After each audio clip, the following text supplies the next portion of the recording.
ঢাকার প্রাচীন জনপদের ধূসর অলিগলি পেরিয়ে হঠাৎই চোখে পড়ে এক শুভ্র বিষণ্ণতা। শিয়া সম্প্রদায় সহ কিছু সুন্নি মুসলমানের ভক্তি, শোক আর বিলাপের এই মোহনায় এসে দাঁড়ালে মনে হয় সময়ের স্রোত যেন থমকে গেছে।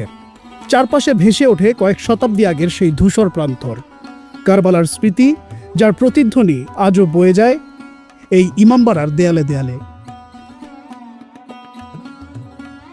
এটার বয়স প্রায় 400 বছর, আর এটার প্রতিষ্ঠাতা হলো সৈয়দ মীর মুরাদ। উনি এটা তৈরি করছেন। মোগল পিরিয়ডের এই অঞ্চলে নেভাল কমান্ডার ছিল। এখানে শিয়া সম্প্রদায়ের নামাজ হয়, তবে এখানে সুন্নিরা এসব পড়ে।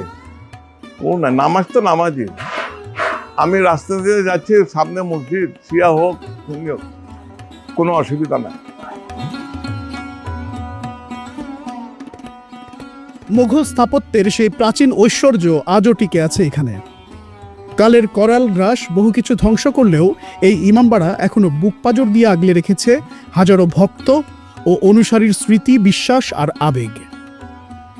তবে এই বিশ্বাস বা আকিদা সবার কাছে একরকম নয়। কারো কাছে এটি নিছক আধ্যাত্মিক অনুরাগ, আবার কারো কাছে ব্যক্তিগত উপলব্ধি আর যুক্তির মেলবন্ধন।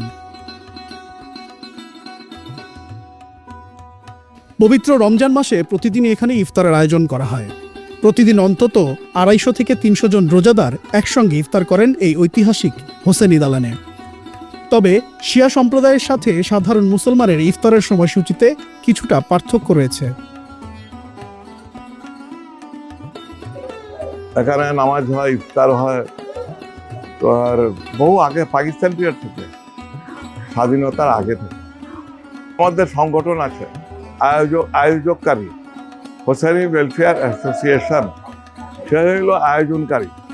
কিন্তু এক এক দিন এক একজনের তরফ থেকে, ওর মাধ্যমে হবে। কমপক্ষে 300 লোক হয়।